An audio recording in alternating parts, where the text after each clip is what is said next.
Welcome, everybody, to Event Marketing Redefined. I am your host, Matt Kleinrock, CEO of Rockway Exhibits and Events. And today I have Belinda Joseph with us. She is the head of events and community for Goldcast. Goldcast is a digital event platform for B2B marketers. And I actually really love one of their messaging, one of their main messaging, which says revenue-driven event marketing platform. I love that. Belinda, welcome. Thank you so much. I really appreciate you having me. I'm excited for our chat today. So yeah, thank you again. Yeah. So we are going to talk all things virtual events, digital events, hybrid events, whatever you want to call it, because you guys have a platform that is running some awesome stuff. But let's start simple here. Let's start simple. I want to know, you're interesting because you are the head of events and community for a company that sells and is in events, and you also have a background on, say, the brand side. So what I want to know is, like, what's your biggest struggle as head of events, community director events in those type roles? Yeah, I think that, I don't know. I don't know if I call it a struggle, but I think it's something that all event marketers probably just have a challenge with, right? And it's always just trying to get people to show up to your events and really just kind of improving on the format, improving on the event year over year, like outdoing yourself continuously for each event, making sure you're kind of one-upping the last one and keeping that interest going, especially now, right? I mean, especially with everybody going digital, there's so much competition out there. You're competing for people's time. And so you really got to constantly think of ways to keep folks like interested and engaged. And how do you make sure that they show up, right? And being an events company, like that is our core go-to-market strategy. Like events are our marketing thing. Like that is what we do on a constant basis. We have events basically every week. And so it's like, it's always a struggle for us. Like, how do we increase the number of attendees? That's one of our OKRs this year, right? We want to increase attendance by 30%. So, we have these repeat events that we do every week. So how do we make sure people keep coming back to those same events every week? So it's always having to kind of stay creative and innovative on how you're producing these events and like what are some different tactics to get people to sign up, but not only sign up, to show up, and then not only show up, but to engage. So it's something that our team is always constantly talking about, and we're always having brainstorming sessions just to figure out like, what can we do differently? What can we try out?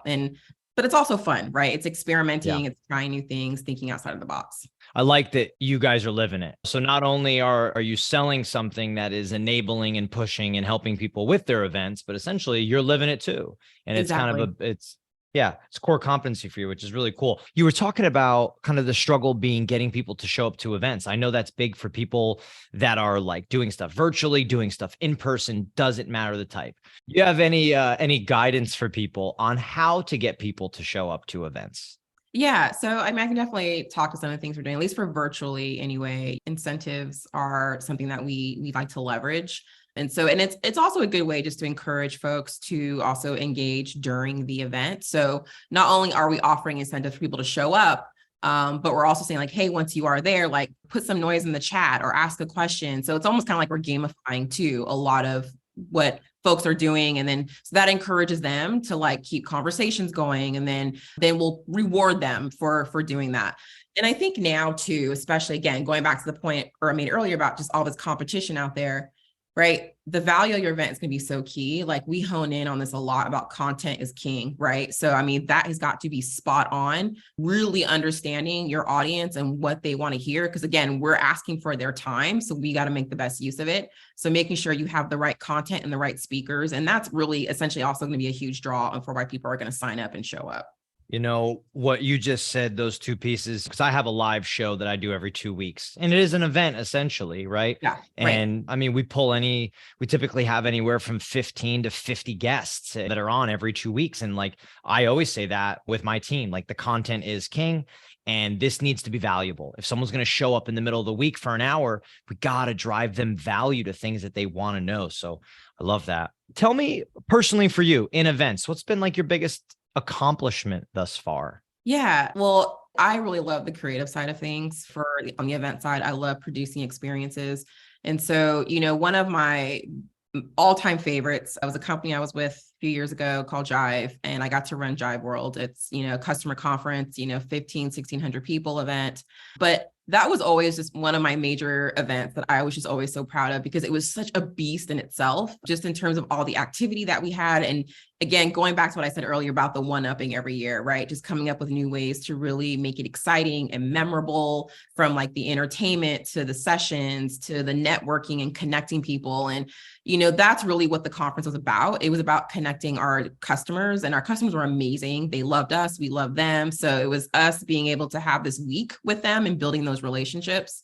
And so just really be able to be a part of not only the company and the growth, but also just being a part of that event and watching that event grow over the years, and just being able to sit down and engage with the customers and building those relationships with them. I just love that. And, community is so huge right now. I mean, we're hearing it a lot. It's like another buzzword that's out there. Everybody's like, how do we build community? And it's such an important thing. And it's an important thing for event marketers as well, because we just don't have that. And I love that we're starting to see more channels and forums available to us to have these kind of authentic conversations. And so I think another great accomplishment for even just Goldcast and for our team is our own community. I have Reagan, who's a member on my team, and she's the community manager. And we launched an event marketing community last year in December, and we already have like over 500 members that have joined so far. And so it's just amazing. It's just amazing to see that growth, and just, again, to see all of us kind of come together and just sharing our knowledge and, connecting with each other and, using each other as resources. And we're all trying to figure shit out. So like, we're all here together, working together, and, we're just kind of helping to advise and encourage and educate. I like that a lot. And I think the community piece of what you said, I mean, I've been running this podcast since September, right? So not really that long. But I'm finding that the more that I'm having these conversations with really smart people in events, whether it's sort of experts, whether it's people who are event marketers that are just crushing it for a set brand, whoever it is, everybody speaks the same language. Yeah. The language is the same, right? Yeah. It's about the audience. It's about results. It's about strategy. It's about intention. It's about like everybody, it's the same conversation. Yeah. So it's like that community. I think there's a real big need for it, especially since there's so many companies that are putting people in event marketer positions that don't have event marketing training. So it's like these communities can really double, triple down on giving people an outlet. Yeah. And I love that you just brought that up. Exactly. I've been doing this for so long, 15 years or so. And, things have definitely changed. And, like you said, like we're now seeing events are a huge part of demand gen. And you're also now seeing that shift as far as the event role is rolling under demand gen now, right? Is where it's typically been kind of separate. But again, it's going back to showing like how huge of an impact it has on, ROI and building pipeline, and how more organizations are kind of seeing the benefit of that. And right. So now, for people like me who've been in this world for so long, we're almost kind of having to relearn, right? And how to rethink how we're looking at events, and how can we go back and tie it back to our pipeline and our goals. And, it's just kind of a new skill set that, we need to kind of have and develop. So absolutely. And I think, again, like a lot of us are having those same conversations, right? Like, how do you attribute events back to ROI, and how do you get the credit, and how should we be reporting on this, and what does that success look like? And, how can you use that information to get that buy-in from your executives and, budgets and so forth? I've actually joked with a couple guests, and a lot of them, even someone like yourself, where I'm thinking to myself, like, I don't even need to prepare for this conversation. You know what I mean? Because no, you just don't, because it's the same language. It's the same, even though it's different things. Like your world is well, yours is in person, but your company and what you do is very virtual, right? Yeah. Mine is what we produce and do is very in person, but like the language is the same, the everything. So it's cool. I really enjoy that part. Results, right? The results we are looking for are the same. Yeah, exactly. You guys at Goldcast, you did a survey at the end of last year, right? And you asked over 500 event attendees kind of what they were looking for, what they want out of events going forward. What did these people say? What do they want? Yeah. What's so funny? Because we just hosted some dinners last month, and I was sharing these results with people, and some were just like, yeah, there was some nodding and agreement. And others were like, what, where did you get those results? Like, who did you talk to? So I think, I definitely want to say, like, these are, some folks may agree or disagree, but I think it's still very interesting. And I think it's relevant in terms of like where we're kind of headed this year, especially with the possible recession and so forth. So, as far as the numbers go, right? So we had 73% of BDB event attendees were saying that they think hybrid is going to be very common. And, always get the question, are digital events going away? No, I think it's here to stay for sure. It's just now we got to figure out how do we incorporate that into our existing plans. And I think it makes sense that hybrid is a part of that, especially, if you want to keep that in-person, format, but you still want to be able to reach a broader audience and convenience. And so that's where that hybrid comes in. The other was 66% of businesses are going to be restricting travel budgets, which really isn't a surprise this year as we're seeing a lot of layoffs. We're seeing a lot of budget cuts, so it makes sense that, travel is also going to be restricted, which means attendees are going to have to be more selective about what events they attend. Another was that 80% of leaders are actively encouraging the use of virtual and hybrid events, right, versus in person. And again, I think it goes back to, getting that broader reach. It's more cost effective. You can definitely execute more frequently if you're doing digital versus in person. So it kind of makes sense that we're kind of seeing that that's a shift there. And then the last one is that 75% of BDB event attendees think that large scale in-person events are going to go away and be less common. So, and that's something on that. 75%. And, and that's an interesting one. And again, I don't think, in person obviously is not going anywhere, but even just with our own approach and some of the folks that we've been talking to over the last few months, we're definitely seeing people using in person for more of those smaller, intimate events versus the large scale conferences. So that one really hits me. The other ones were great, but I think that one really hits me. I have a couple because I've had these conversations and I've been having them and seeing like these trends. And like I have been saying, and I'm not saying I'm right, I could be wrong, but I have been saying for months and months and like a year, even longer now, like as we rolled out of COVID and came back, like that old, like trade shows are like the king of the large annual conference. Everybody goes. And it's like, right. I keep screaming from the mountaintops. I'm like, people are going to stop going. They're not going to go just because they go. Right. Like COVID was this big, like snow globe shakeup where executives and people are like, wait, what are we? They were like zombies for 20 years. They're like the annual conference. Let's go. They just go. And now they're like, hold on. It's like they're out of a trance. So I don't think they're going anywhere.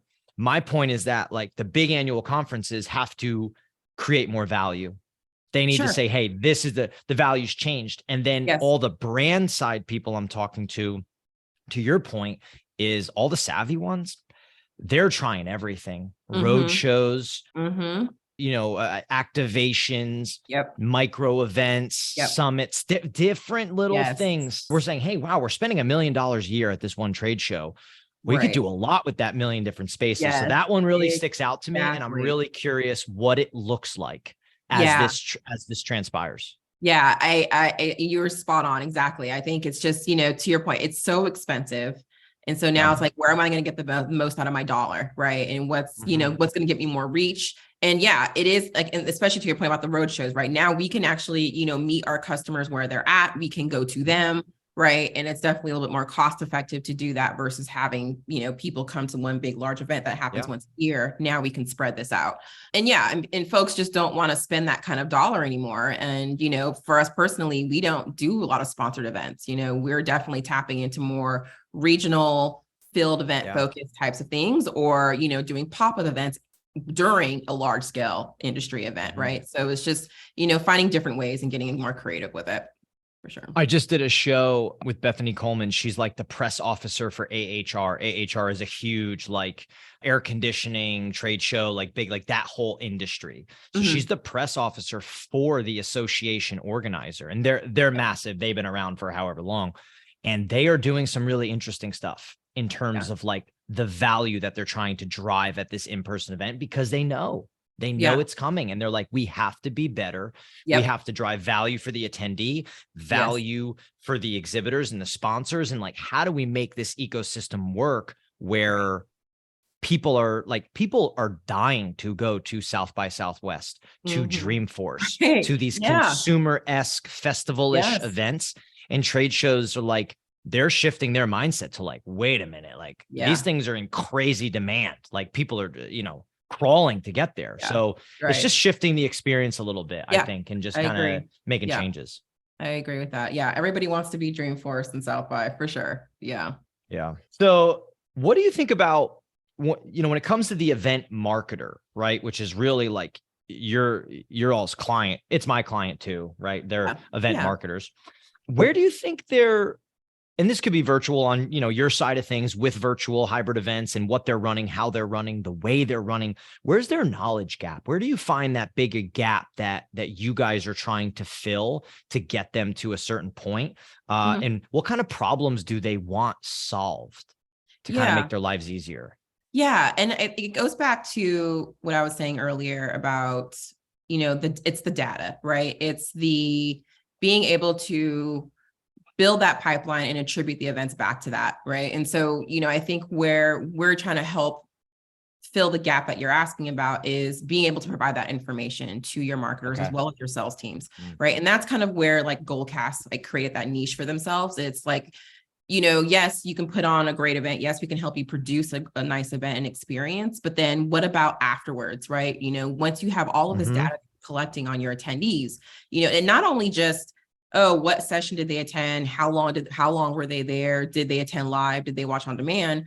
But also, if you're really thoughtful about your engagement strategy within a digital event, like poll questions, being very thoughtful about the information you Mhm. want to capture from your attendees with very specific poll questions, again, you're learning more, right? You're getting more understanding about your audience and what's important to them. And these are things that you can then apply to not only your follow-up messaging to make those more customized, but also hopefully, again, you're arming your sales force with more information into the ICP.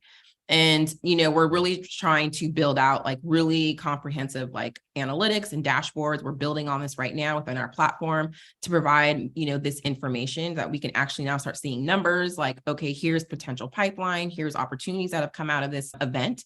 And essentially, right, this is going to be great for event marketers to really advocate for why you want to continue to invest in these types of events, and also helping them to build out future events and like understand like the types of formats they should continue to do and like what's working and what's not. Yeah.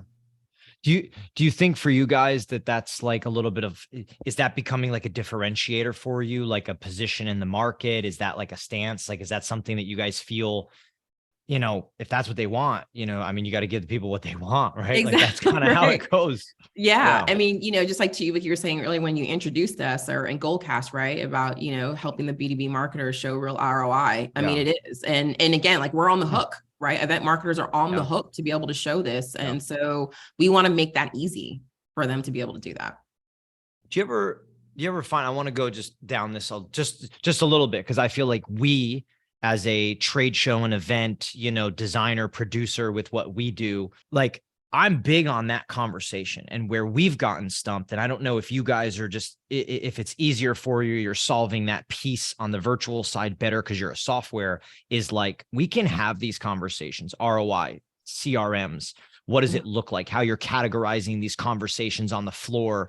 Mhm. What's your sales cycle like? Are we creating return? Things like that. But Mhm. the problem is I can't go work for my customer. I can't be in their marketing department after the show Right. for 12 months. So it's Right. like, that's where a lot of companies in our space in the in-person, we found this disconnect where you want to talk about it, but then like I guess kind of afterwards, right? Like if we're talking data attribution models, like things like that, like we can't go do that for them. You know what I No. mean? Or Right. maybe we should be in person. I mean, it's something we should be doing. I don't know, but you guys seem like you're doing a good job of that, of giving them tools essentially. Right. And I think it's the tools and it's just educating, right? Because I mean, obviously every organization, every marketing team is going to have their own way of how they're going about measuring, right? They're going to have their Yeah. Their attribution lead model they're sources, using. Yeah. So their we, tracking, everything. right. Everybody's going to be doing things differently. So really what we can do is number one, having this conversation. And so, we are actually, breaking news. I don't know if I should be sharing this, but, next Nice. quarter, our theme is going to be around this very topic. So Okay, we're going cool. to be, around dashboards and reporting and what that looks like. And so we're going to be putting together sort of a series of events where we're going to be hitting on this. And so again, for us, it's the education portion of it. Because again, we're all trying to figure it out. And then yes, like how can we just help you get there? So, no, we can't also go in and tell you what to do or, walk you through it, but we at least give you some steps and hopefully give you the tools that you can do to help you get there. Yeah, it's interesting. We've had a lot of conversations internally about how we do it, how we help our customers. We're trying to get, even just on the front side of things, ask them like, hey, what, when you're creating goals, when we're having conversations about what you're trying to accomplish, what is, begin with the end in mind, what does success look like on the backside? We keep saying like, what are business initiatives that you have to tie yourself to? Right. Right. Because at the end of the day, everything falls back to what the business's initiatives and goals are. Mhm. Marketing, sales, ops, everything has to kind of meander its way back. Yeah. So we're just initially at times with most people in live event side of things, just trying to get them to make sure that what they're doing is in theory tied up with business initiatives and not just going through the motions of saying, oh, we went Yes. to the Yes. show. And I'm Yes. like, okay, but Yeah. now what? Like, what does that mean? So Yeah. I'm fascinated with the ROI thing. I think it's cool that you guys are doing something in providing a tool. And now you're Yeah. saying, look, you can use this or you cannot, but this is essentially how it's used, the way you can connect yourself to it. I assume Yeah. that's pretty cool. Yeah. Yeah. And I think, and I love, just going back to your in-person.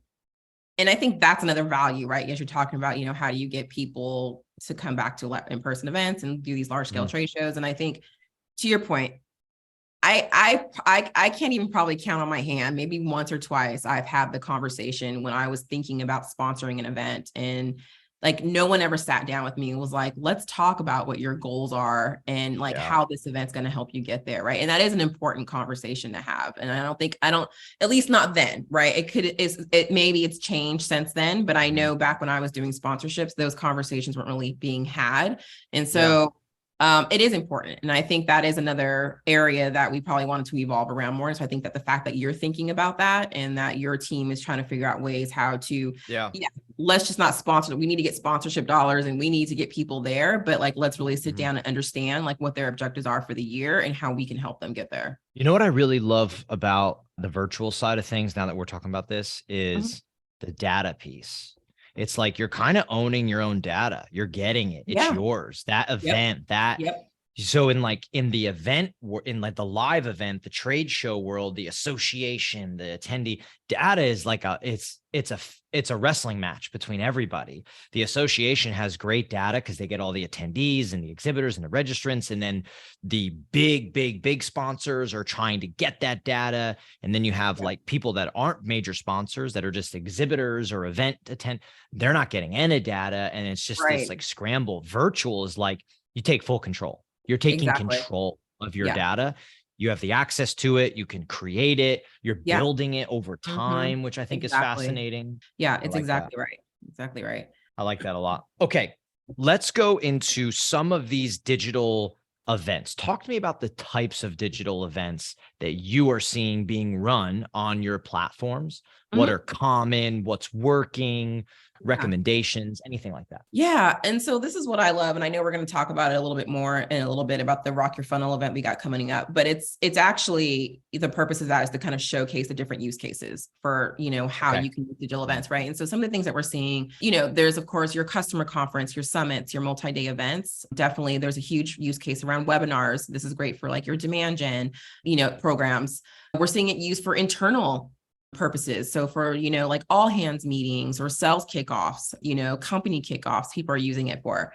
And then, I think the most common is definitely like, one-offs, like the one-time webinar use case. That's definitely what we do. We host a webinar pretty much every week. And then also, we're seeing a lot of our own clients as well as ourselves using it for field events. So yeah, we're so used to taking people out to dinner or to a baseball game, but they're also, you can use it for like virtual cooking classes or mixology classes. So we've Oh, wow. definitely been seeing a lot of folks doing that where you're sending people kits and, they can participate and follow along with the instructor on, making a dish or creating a cocktail. So there's definitely various things that you can do, from very, structured content driven type events to just something that's just fun and just Yeah. engaging. For someone, say, who's listening, right? They're a marketer, they're an event marketer at their company, and they're sort of being challenged with kind of layering in virtual now, right? Where do they start? How do they think about it? How do they like strategize? How do they begin? How do they kind of get going? Yeah, I think it really starts with, going back to again, like what are some of those marketing objectives and which channels are you like driving those leads, right? And like kind of really thinking about, where does events fit into that? How many, maybe looking at past events and what you've done. And then really just kind of figuring out, all right, let's look at our budget and look at, do we want to spend money on sponsoring events? Is it better for us to host an event? What does that digital experience look like? So I think you got to think about, where's that pipeline coming from? How much money are we willing to allocate towards that? And then also going back to understanding, again, like I mentioned earlier, understanding your audience in terms of, what are they wanting and where are they willing to, where are you going to be able to find them? Where are they willing to invest their time and attention? So, and I think digital events is a great way to do that. So, if you're looking at, like, for us, for instance, let me kind of go back. Like for us, for instance, we have events that are happening at every stage of the funnel. So for top of funnel, it's more brand awareness. We're just trying to get people, like, net new leads coming in. So this is where we host kind of like community events that we call them. And this is like our weekly series. And this is something that's being very popular right now. People want to find ways to be able to do like scalable, repeatable events. And so that's what we're doing with our community event. So every week we bring on a guest speaker, we talk to them. It's kind of a podcast style, right? And so this is, again, bringing in net new leads, getting people introduced into Goldcast. Then from there, middle funnel, this is where we kind of have more of our webinars. And so this can be more topical. So you're thinking about things that are, it could be either product focused. So, right. So you really want people to kind of engage in your product and understanding what it can do and its features and functionality, but also like thought leadership, right? So bringing in experts and, kind of educational pieces for webinars. Yeah. And then bottom of funnel is where we do more of those field events. So that could be virtual or like, it could be in person as well. Exactly. So we've done both. We do both. We do like the dinners, not virtual dinners. We do the in-person dinners or like those virtual experiences that I talked about, like the cocktail making classes. So I think like looking at kind of those different stages, like what's that customer journey look like? What do you want? What are those kind of steps you want them to take? What kind of information and content you want to get in front of them? And then figuring out what's going to be the best format to deliver on that content. And so that could be, again, it could be in a digital format or in person. But just really kind of, and I always tell people when it comes to digital, again, really understand like what that content is being delivered and what's the best format for it to be delivered in. So it doesn't. I think it's so interesting that you framed it by funnel and top, middle, bottom, right? Because it's, again, it's like all this is so relevant when it comes to events, live, hybrid, in person. It's marketing. Mm-hmm. It's marketing. It's marketing into sales is really what it is. And it's like, in person, we have this conversation is like, well, are these people at your trade show or event? Are they top of funnel people? Are they middle? Mm-hmm. Are they bottom? Are they current clients? Are all four there? All five? Like what's happening? Because everybody gets a different experience. Everybody gets a different conversation. Yes. And I love what you're saying on the virtual side of things, which is like understand which piece of the funnel needs what and set up those experiences. That content, you said content is king, right? Mm-hmm. Like the value of the event. If you got someone at the bottom of the funnel, they don't want to go to the same event that the person at the top of the funnel does. It gets redundant. Right. It's over with. Right. So that's super smart to frame it that way in terms of that, because it's, I tell people all the time, it all goes back to marketing. It all goes, it's just forms of marketing. It's channels. It's a channel that you're basically executing on. Right. You guys talk a lot about like, your messaging, revenue driven event marketing platform, which I love, because I do think that, I mean, if you're not producing results, you're just wasting your time. You just are. It's like, don't tell me you're doing this for brand awareness. Once in a while is okay, right? Yeah. Brand awareness is important to a degree, but you can't hang your hat on that all the time. It's not the main thing anymore. Yeah. What are we doing here? Right. It's like, and I think, are we moving the needle or not? Exactly.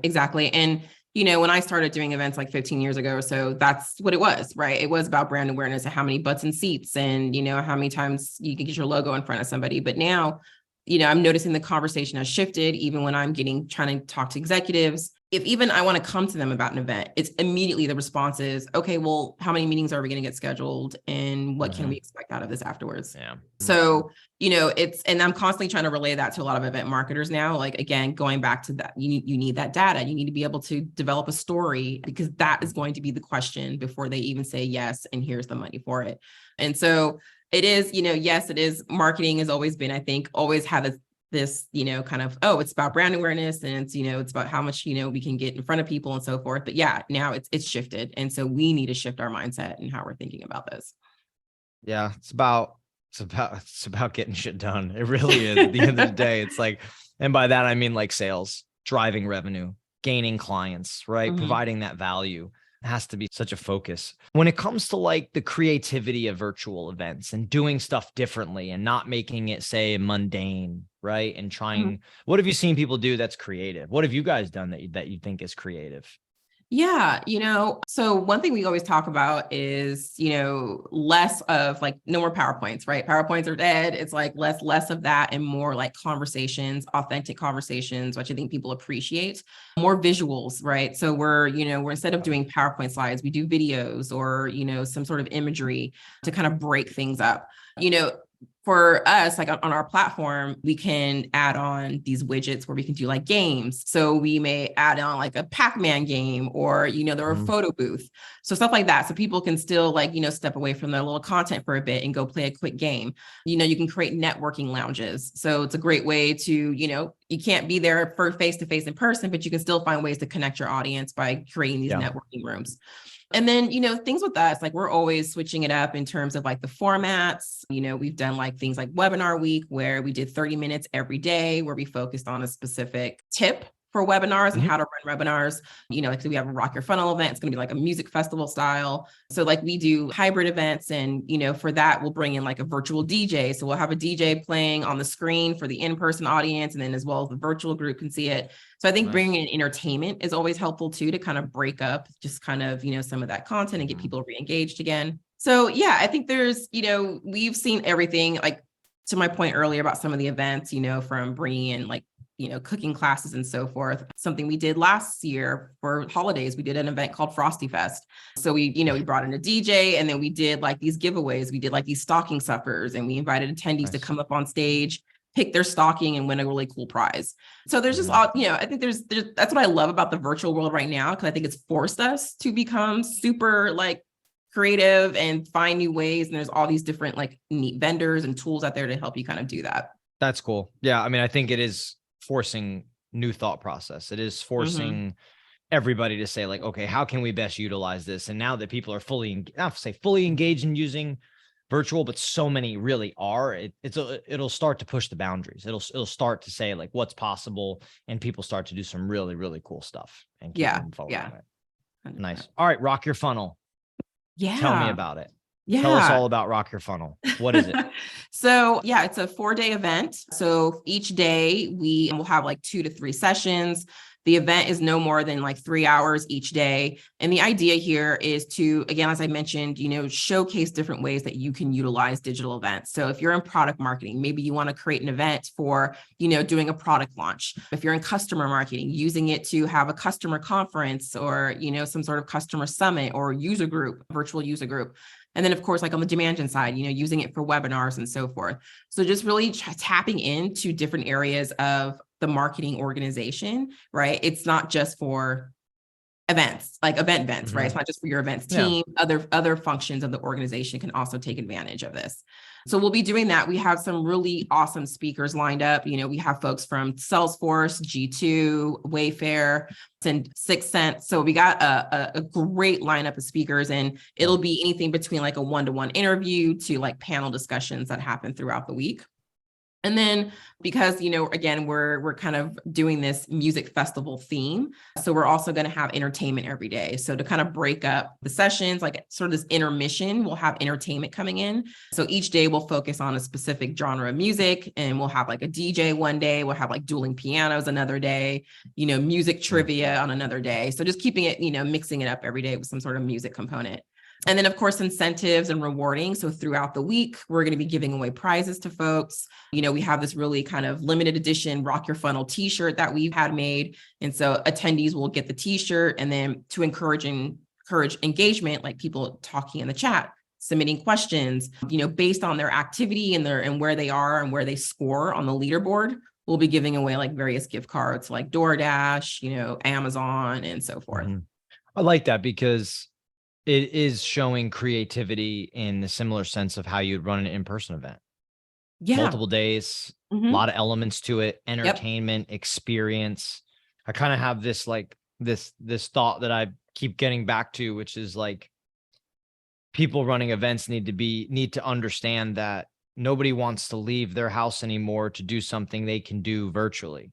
Right. You know what I mean? So it's Yeah, just, and not everybody, people, but it's this clear separation where like, it's not that people don't want to do live events, and it's not that people are burnt out from virtual events. It's not the case at all. It's just becoming, there's becoming more clarity in both of the lanes. And it's like, don't pull me out of my house and fly me to Raleigh for 3.5 days, where as I'm flying home thinking to myself, like, I could have done I that could have from done my that. Yeah, living room for yeah, 3 days, for 2 hours a day. right. So it's like the in-person's got to deliver something. And then I think the virtual, to what you're saying, is like, I don't want to just log in for 4 hours and sit there and fall Right, asleep. Like I need to be. right. So I think that's really cool. What kind of is like the process for creating something like that?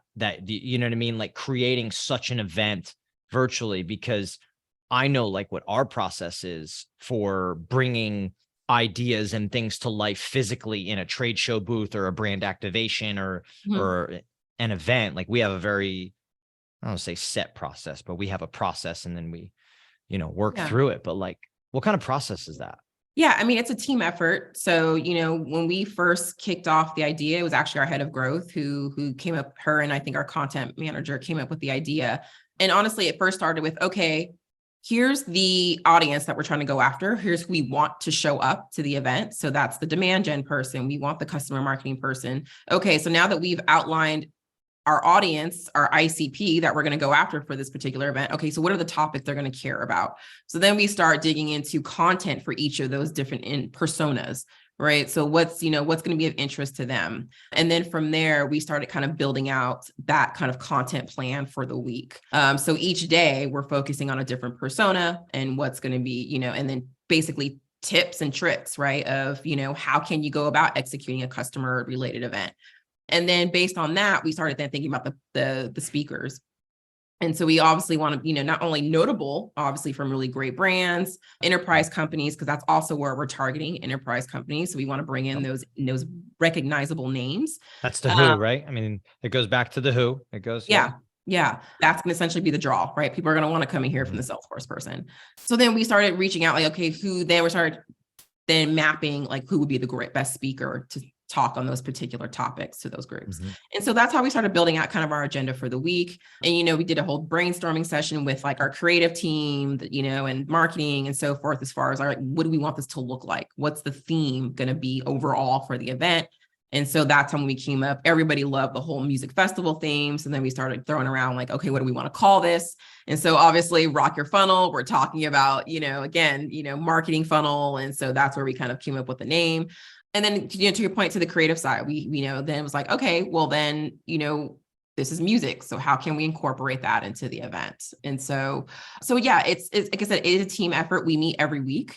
So we have quick check-ins. We have a full on, we use Notion here. So we have a full like planning document. We have deliverables. We all have our assignments. So, and this is across the board from, from the marketing team, the event side of team, demand gen side, product marketing, design, and so forth. So we all have a part to play. So yeah. And then, we obviously have like our event producer. So we always have somebody like during the event to kind of on the behind the scenes, managing anything, from posting polls to highlighting certain chat messages to just kind of helping keep people engaged in the chat. So we always have a couple of event producers on the back end as well to kind of help move things along throughout the week. Love that breakdown. So like it goes from the who, the audience, topics that then who cares about, right? Mm-hmm. Then to creating content sort of pillars and avenues about what they care about and who, speakers driven through those content pillars. And then from there saying, okay, like we have what the who and what everybody cares about and who we want there. That who leads to the objectives and the goals on the backside of what this is all trying to accomplish. And then you can create theme, you can create experience, you can create the whole thing. And it's like, it's just, I mean, I feel like I just talk about this all the time. It just doesn't matter. Like, it just doesn't matter. It's in-person, hybrid, virtual. This is marketing, folks. Like, this is marketing 101. And if you are doing events, virtual, hybrid, in-person, trade shows, summits, I mean, internal sales meetings, your who is your sales team, right? Like, just if you're not thinking this way, if you're not strategizing this way, if you're doing what I call like the zombie walk, like just doing what you always do just because, like, you are missing, you Yeah. know, like that breakdown was Yeah. perfect because it's how it comes to life. Yeah. And I think it's also important to note, right? And I think it's something that we also, are all probably guilty of falling into. It's like, you do all this prep work, the event happens and you move on. So I think also the post event is also just as equally It's a great one. important. Yeah. Right. So I think in a number of things that we talk about a lot is just, you have all this amazing content, right? You have all this great stuff. So now use it. Right. Use the content, repurpose that content. So, and I don't mean just like, offering the on demand, which we obviously will do, but how can you continue to take that content and break it up and use it, throughout the remainder of the year into other marketing pieces?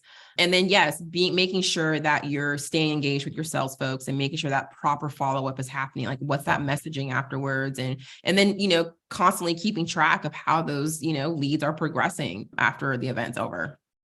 I mean, that extending the life of the show, extending the life of the event, like being in that to me goes back to this thought of like these events, they're campaigns. They should be treated as such in a campaign manner, so you have to have something that kind of closes that loophole, extends it for 3 months, 6 months, a year, maybe. I don't know. It's a lot of different ways of doing it. Awesome. With Rock Your Funnel, anything in particular when it comes to like engagement and experience? I know you broke down kind of like your process, but anything in particular that you think will be a bit different, bit unique, really fun that you're excited about for this event? Well, I think for us, it's definitely going to be the entertainment piece. Cause I mean, obviously we've done the content so far. If we've done the multi-day session content before, but this is the first time where we're incorporating like different types of entertainment each day. I know the team's excited about it. So I think this will be interesting, how this will come up. I had a fun time planning this. Again, I'm all about the experience. So, we're doing like a GTV, which is a spinoff of MTV. So I've put together like a bunch of old school music videos that we'll watch. Cool. Hired a dueling piano team. So I think, and I've done the dueling piano for other companies before. This is the first time we're doing it at Goldcast, but we'll take requests, focus on, pop music for the genre. We're doing like musical bingo. So we're bringing in a vendor to just like play music videos and, mark off your bingo card. So I think people are excited about that. That's going to be new and different for us for incorporating something like that, where we just have constant entertainment every day. So it's awesome. That sounds exciting. Tell me a little bit. We'll skip off of Rock Your Funnel, but tell me a little bit about at Goldcast, like your in-person events, because you guys have a very robust in-person event strategy. Tell me about that. Yeah. So, and I mean, like, I'm not gonna lie. I am, as much as I love Goldcast, I love doing digital events. I love in-person events too, right? I love getting in front of folks and getting in a room with people. And so a part of my strategy this year is, you heard me mention the VIP dinners that we're doing. Yeah. So every quarter we're hitting 3 cities. We've already completed 6 over the last 2 quarters.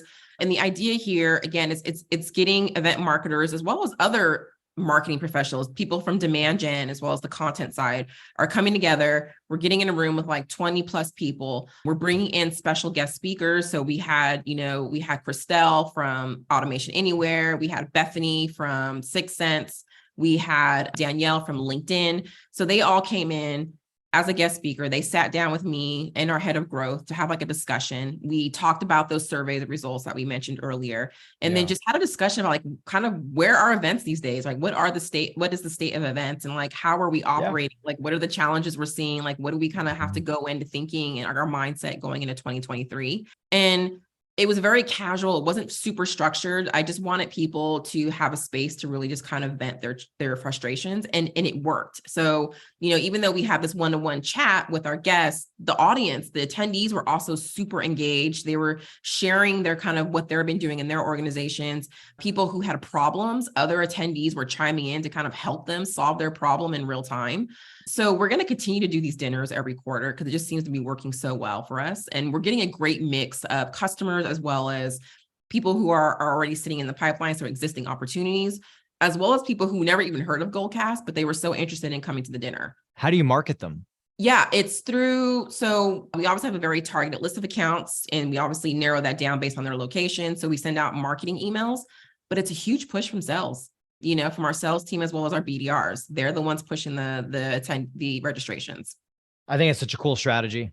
It's good. Yeah. I mean, and it works, because again, we're not publicizing it. We're not, we don't want just anybody to come. So we do heavily rely on the team. And it's equally important to like get buy-in from leadership. So I think that was a huge help as well, like having the sales leader have their support. And that way they're also like really pushing the team and holding them accountable to get those folks there. And then additionally, like I said, we don't sponsor events, but we are doing pop-ups. So we're experimenting with that. So we've been doing co-sponsored events. So Adobe Summit happened, was that in March?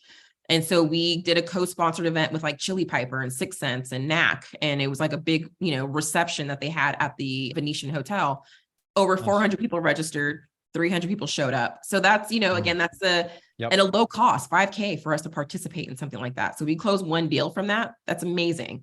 Yeah. And then we're doing our own pop-up event. We have RSA happening in San Francisco at the end of the month. So we're doing a pamper party for all of the event marketers who are working the booths at the event. Oh, cool. And inviting them to come out, get a free manicure, foot massage, whatever. And so we're going to test that out this month and see how that goes. But those are the kind of things that we're doing for more of our in-person initiatives. Cool strategy. I like the dinner piece because of like the intimacy side. And I think everything you're talking about that happens at those, people help, like peer-to-peer, helping each other, bringing up their problems, their issues. It's like everybody that's in syncing roles, even different companies in events or anything, they like to talk about what they do. They want to talk about their problems and where they stand and how do they get help. And like, someone's like, hey, I encountered this 2 years ago and here's how I solved it. Like, oh, wow, you saved me 3 months, so that conversation's very authentic. I think it happens easily in doing a dinner setting. It's a very smart strategy. I like that a lot. Yeah. It's been great. So we're excited about it. We've already been seeing some really great progress with it. So yeah. Good. I enjoy that. Okay. I like to close my podcast with the same question every single time. Yeah. It is, I'd like to know what is advice that you would give to your younger self? Yeah. So something I wish I would have known then is become best friends with your demand gen and marketing ops person. Yeah. Okay. Right. Yeah, I will say younger self, I had no idea what I was going to do. I just knew I was going to get into marketing and that was it. Events, I fell into it by accident and fell in love with it.